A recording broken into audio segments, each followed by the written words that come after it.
mak bunga chang khada kuna chang som chan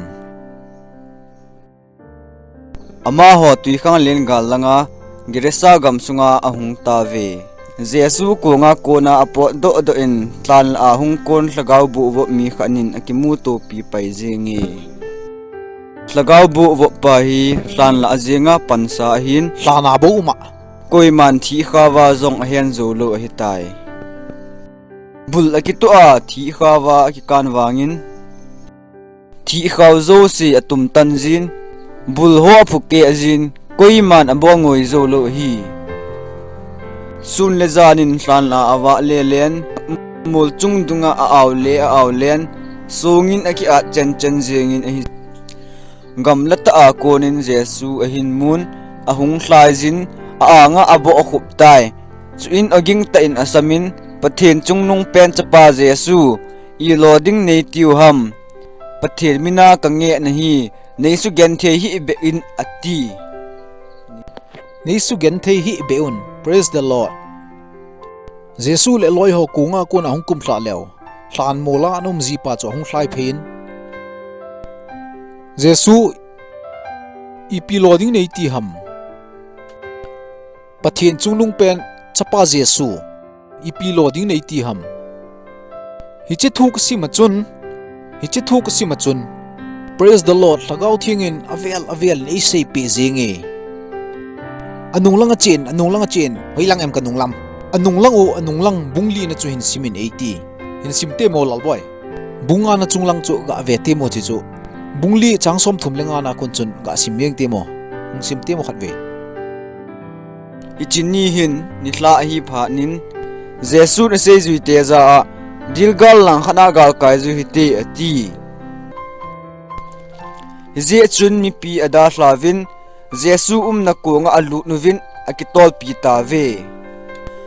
chuin khupi hui hat ta ahung nungin kong sunga tui akinong lut man che tan hi le kong sung tui dim mai ding a hitai Jesu'n la kong mai lama lu kha makhamin a I mui se zui ten asu khangun aza a ho hil ke ho thigam ding ki hita kho na sa alo ham ati ve Jesu a tho do in khupi hui chu ha phon a pho in tui khang len za thim helin thimin ati le hui pi a thim helin a thim be atai ichun aza awa I bola chu tikichan hi vam ta asan na nei lo la hi lo ham ati ama hol akicha be se zingun khat aki hovun hichpa hi hoi koi be mita hui pi la tui khang len ge jin athu ngai jeng ham he ka chu koi be bhai mo hui pi tui pi thip chot tui ki nong jong hita asai zui ten ati ulo koi ham hi chipa kho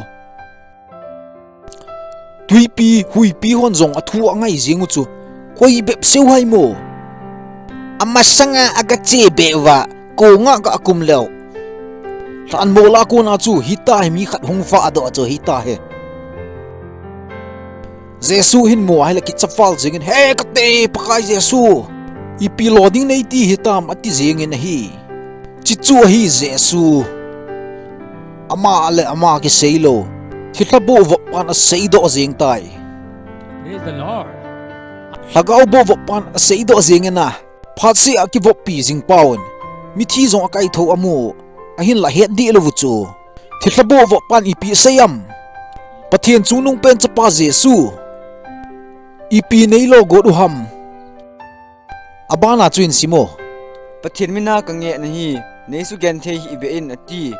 Jesu'n mi pa sunga kon chun hung pon do in lhagaoboh pot do ta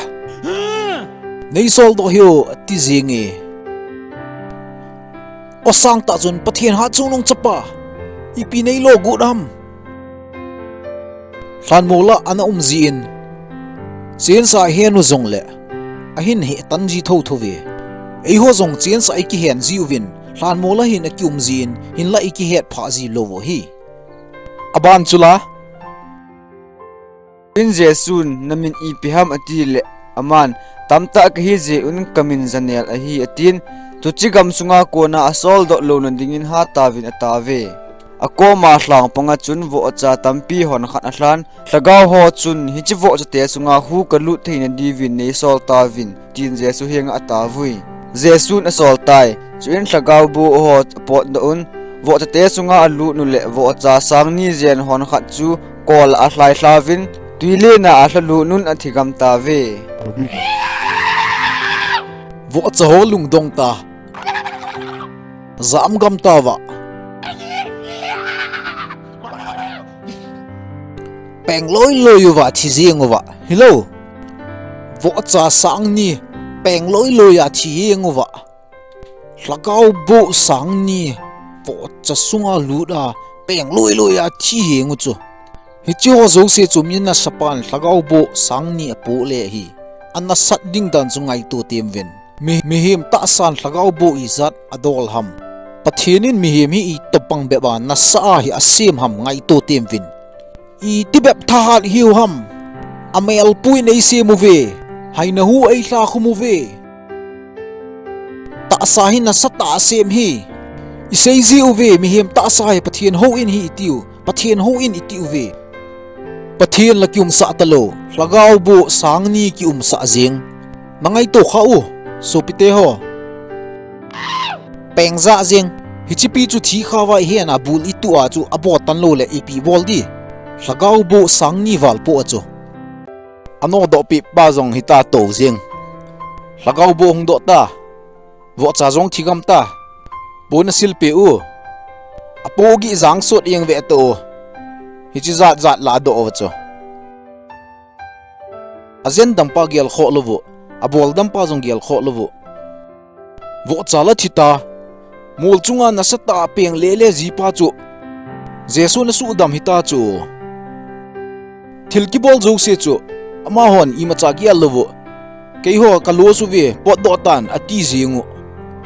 taw tho jing chu Jesu ko ma chu pot do in ati pi jingu abol dam pa chu ni pi se ai lu se din na thui phaten ngai vo aje chu pathianin ke he cha ho hi ka za ho ka sei ji lo chu Jesu ko nga lut pe nin masanga thislavo pan akoma umjing na ding thu me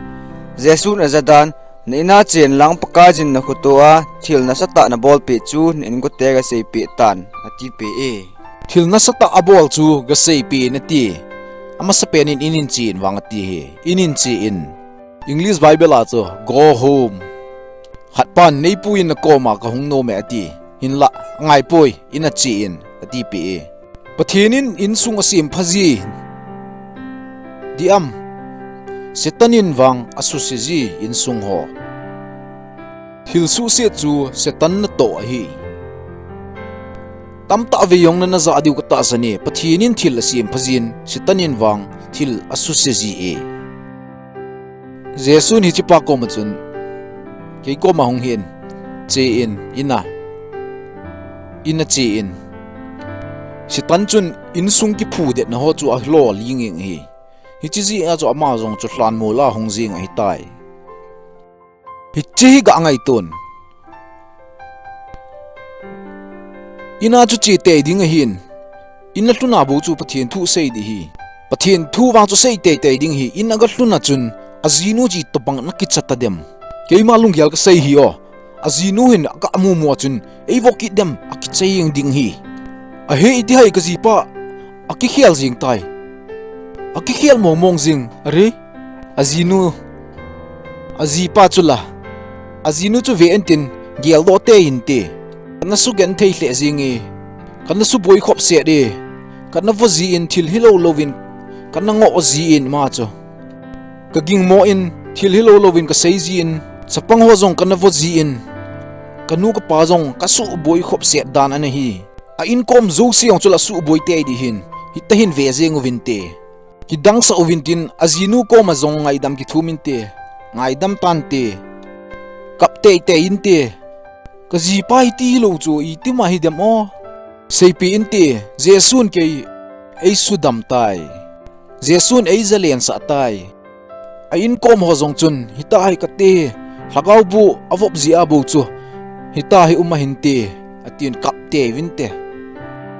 ngai to temin satan hin itilom loma in asu se jing thei ham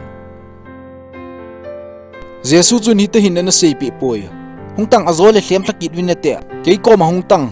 ti hilo chu ako hilo chu cheta inin cheta pot do in kati le setan jong pot do ta tuin nang inin cheta setanin in sung hi asu siji chance pe hi be zingun setan pa chance pe hi be zingun home ministry ama sa penin na in sung ve tupin che in lang na in sung chu phati chan ve tup ma sa zo in nanu na pa ngai luin na hing na kom ngai luin bible la ki sun chu ngai in athu sei na ngai lo ten le setan chu chance na pi zi hi chu na so pi pa ngai luin na so pi nu ngai luin aboi now happy in lang ki thopin in kom ho koma bible la ki sut mana in kom te koma na boi na umjing amo ama sa ding chu na in sung hi chu na in sung a so le lueng kinawa bel ho se thop yenguta tua hi ke kum ko ka hitan pathian kan he na 2002 a chu hi bible kan sim panin tila chu bible kiti kan sim zilo hi christian ki wang pathian koi ham ka hin hetan bible ka hin sim pantai wa chu kamu phar chun ka zinu ong ken lung sitan zinu lung sit ti le koi ham zinu lung se lo dinga mizo sit lung sit ka ha lung sit de sit tai so pi pa zong ka so pi nu zong ka in sunga zong ke zong hi ka hung nui tai masanga chu pam langa mi ka nui sa zia ina ke ka nui zilo hi wa chu kamu pharin ke zong hi ka nui thei tai tu awang hin ka nui zi tai midang zong ka ha nui sa che thei tai hi chi zi chun gol te ho Jesu'n na sei bangin na inin chi in kahin tem nom na pen chu lung sit te in ka thungai ho hin pastor ho hin evangelist ho hin masa penin na inin chi masa in na in na kho sa poi kiti wang ka ti de elo hi masa penin setan lung gel he thi masa hi te inin chin ke ko ma hungin ati lo chu in na thuna ko na bo pathian thu ase in sunga na ki pa le na ki pa ting le pathian thu na ha sei thei che ding a hi. Praise the Lord.